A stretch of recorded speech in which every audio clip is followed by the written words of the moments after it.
So hi class. It always feels like a long time in between making the videos for me, like a lot of things have happened.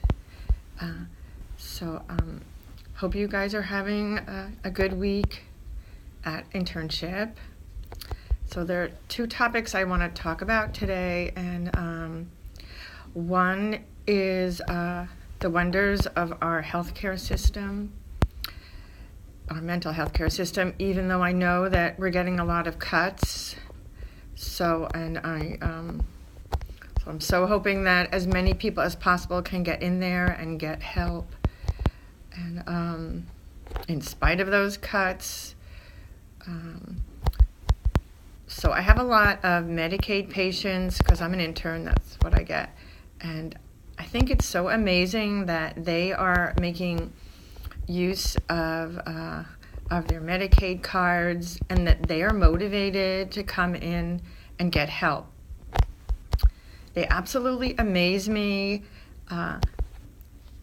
So something makes me think that when you decide that you want to go in for therapy, you're almost going to be helping yourself get better. Somehow you've reached this decision, and you're able to put into place, gather resources and do the work it takes to get better, and have a positive attitude, and do everything you can to try to make your life better and for your families. So I really do have amazing individual clients, and their stories are very are sad and challenging, but they're working so hard and trying so hard and going to different groups, and some of them are taking their medication, and they're just fighting so hard to have different lives than their dysfunctional parents had, or than their siblings have, and they almost just do their own therapy. I'm just listening, and they're making so many plans and setting so many goals and trying so very hard.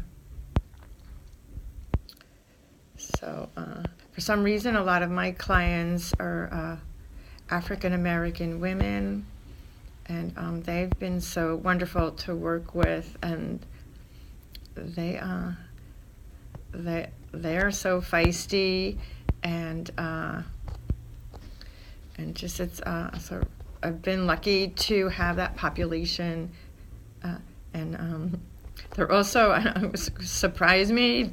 You know, it's very violent, and they're sort of going to jail and hitting and yelling, and I'm not really used to that. But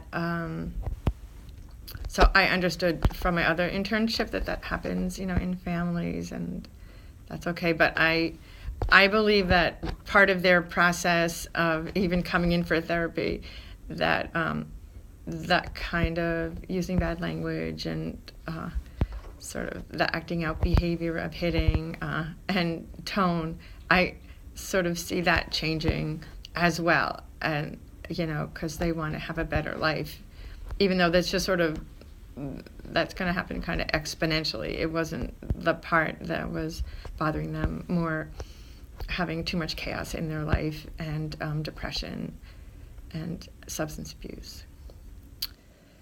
So anyway, so for the last minute, I'm going to talk about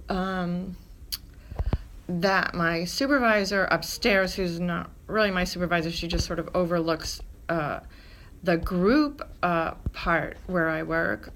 My regular supervisor for individual is downstairs, and she's the most amazing role model I've ever had. So, but upstairs, the woman who's in charge of the recovery center where I do groups, I realize now has been abusive with me. So, I don't really require people to say anything nice, but I just require people not to be mean.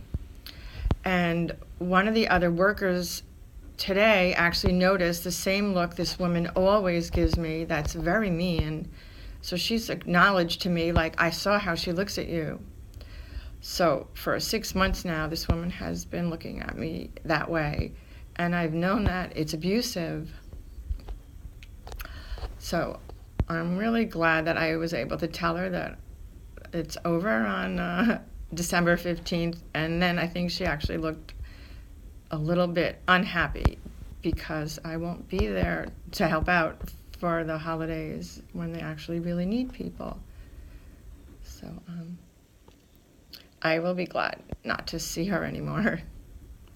So anyway, I hope you guys have a good week, and I look forward to listening to your videos.